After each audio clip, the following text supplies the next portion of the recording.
this lesson is on skin blurring. Now, I've gone in and I've retouched all of the major bumps in this girl's face on a separate retouch layer.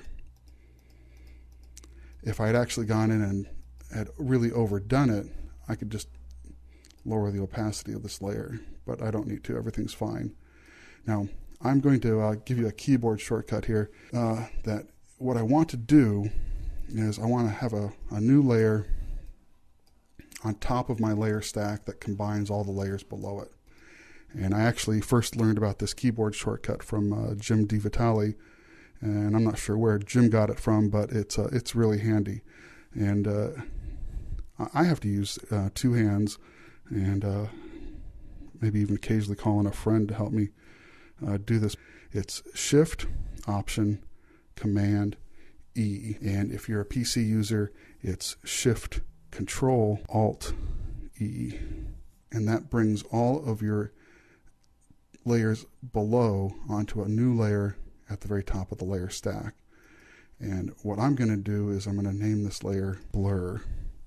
And I'm going to go in and go up to Filter, Blur, Surface Blur. And I really just want to exaggerate this. I want it to really kind of wipe out any little flaw that might be in the skin and not worry too much about what it's doing to the rest of the image. So I'm actually going to do what would be considered a fairly high radius for this. I'm going to leave it about 5 pixels. Let me play around with the threshold here. Now, threshold on Surface Blur works a little bit different than it does on other dialog boxes where you see threshold. On this one, the lower you go, the less it's blurred. Okay, that looks good. Just going to leave it right there. Click on OK. And now I have a nice blurry image. I'm going to tell you another little keyboard shortcut to make this a little easier for yourself. As I go to add that layer mask, the layer mask button down here, I'm going to hold down the Option key. On the PC, it's the Alt key. Click on Add Layer Mask.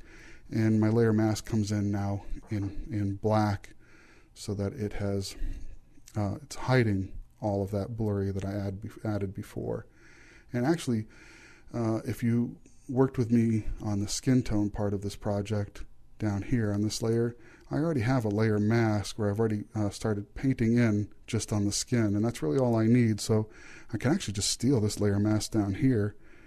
If I click on the Alt or Option key, I can just click and drag that layer mask and have it replace this one up here. And so now it's only affecting, that blur is only affecting just the skin and nothing else in the image. And just to make sure, I'll go in and really make sure that the eyes are not being affected by it all by painting black over them. So make sure that my foreground color is black down here. It is. Paint with a nice soft brush, make it a little bit smaller than this. And just go over like the eyebrows, make sure that those are going to be nice and sharp. Make sure the eyes are nice and sharp.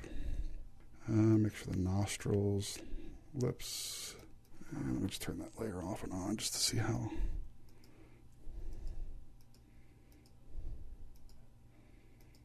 Yeah, it seems to be just affecting the skin.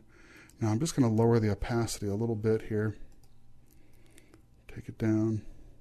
Let's go down to 50%. So you're still seeing a little bit of the texture through that blur, but she is starting to look a little plastic. But that's okay, because I'm going to go in and add a fake texture to cheat on this. And let's do that now. I'm going to do that same keyboard shortcut I did before, which makes a composite layer at the top of my layer stack here. Shift, Option, Command, E, or on the PC, Shift, Alt, Control, E. That brings a composite of all the layers before at the very top of the layer stack. And this is the layer that I'm going to add my fake texture to. And I'm actually going to name it Texture. Now, I have given you a file that you're going to use, and first of all, let me show you where how you're going to load it. And it'll be in your Downloads folder, and it'll be under Textures. But we're going to go up here to Filter, and then Texture, and then Texturizer.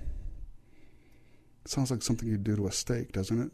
But no, it's so that's Filter, Texture, Texturizer. And that brings up this giant dialog box, which is fine. Now, over here, there's this little flyout menu where it says Texture, Canvas, and then this little button here. You'll click on it, and it'll bring up this little menu where it says Load Texture. Click on that, because we're going to load in your Downloads folder. There's a folder called Textures. I'm going to click on that, and we're going to load DC's skintexture.psd.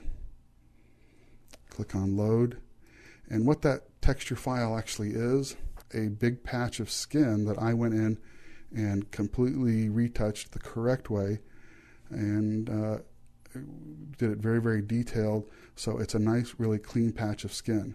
Now, the problem is that skin texture varies, especially on the face. It's more noticeable.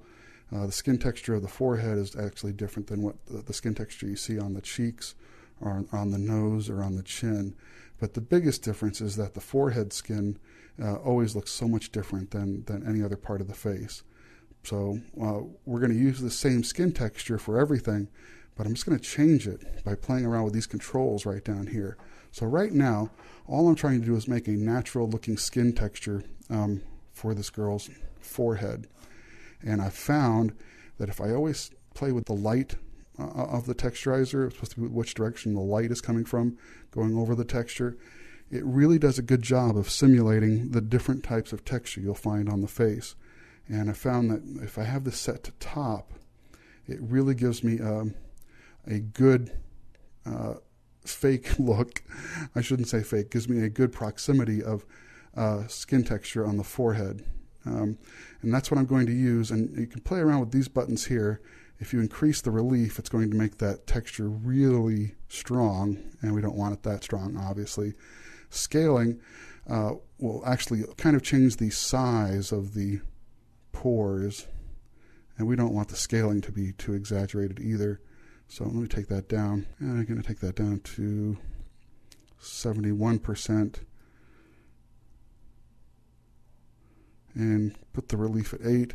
That's a little bit strong, but that's okay, because we can adjust the opacity of that layer. Click on OK. And now I have new layer, texture layer, where I've created a forehead texture for her. And actually, let me just amend the name of this layer so that we don't get confused later. I'm just going to add the word forehead to it, because that's really all I'm using this first layer for is the forehead. So let me go ahead and add a layer mask to it, and I want it again to be a black layer mask. So I'm going to go down here to my layer mask button at the bottom of the layers palette, hold down the Alt or the Option key and click, and it gives me a black layer mask that I can then go in and paint white on. So let me make sure that my background and foreground color are set to their defaults. So I'm now painting with white. Let me click the paintbrush, and just a nice big soft round brush, hardness all the way down. That's good. And I'm just going to go in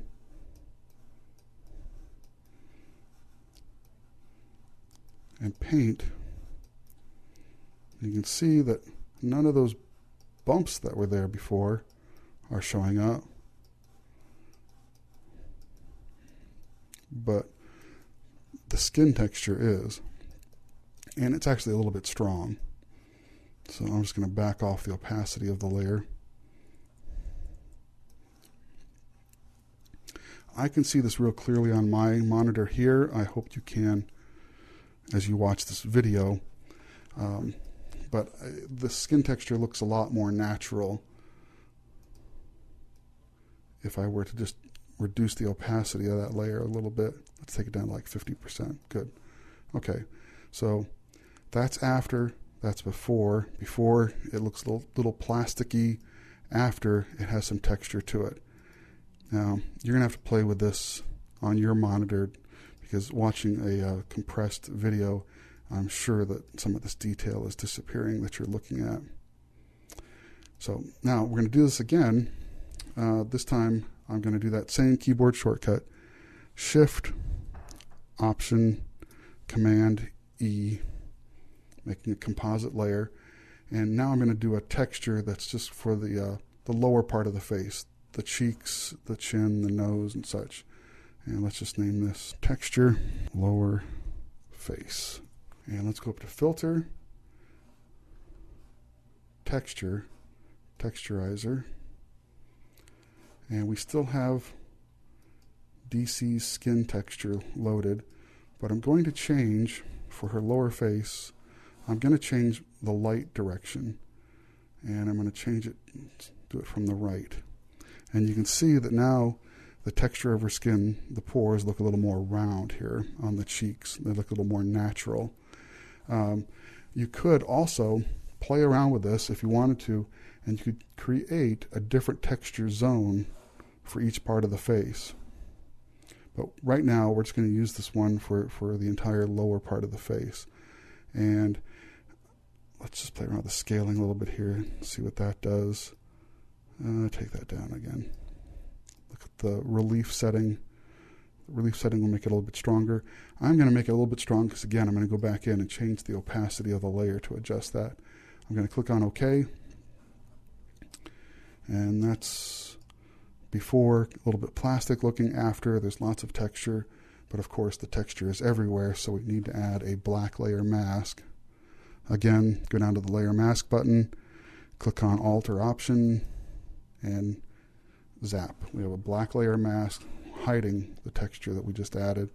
Let me go in here, and now I'm going to paint with a nice soft white brush again, and I'm just going to add the texture back in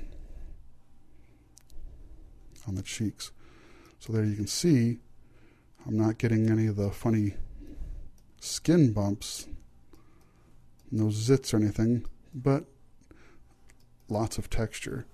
And obviously, I can actually use this for the nose, although it's a little strong for the nose. So I'm going to go back in and paint over that with my brush. I'll show you here in just a sec. I'm just going to paint everywhere on her lower face just to get that texture. Okay. Now I'm going to just reverse.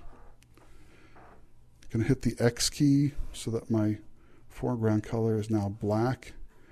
And I'm going to change the opacity of my brush, which actually I can do here, or I can just hit one of my number keys on my keyboard, and I'm going to hit the number 5, and the opacity goes down to 50%. So I'm now going to be painting back with black, so I'm actually going to be hiding some of this texture again. A little bit bigger brush. Going to go over the nose because that texture is a little too much for the nose. There we go. That's pretty good.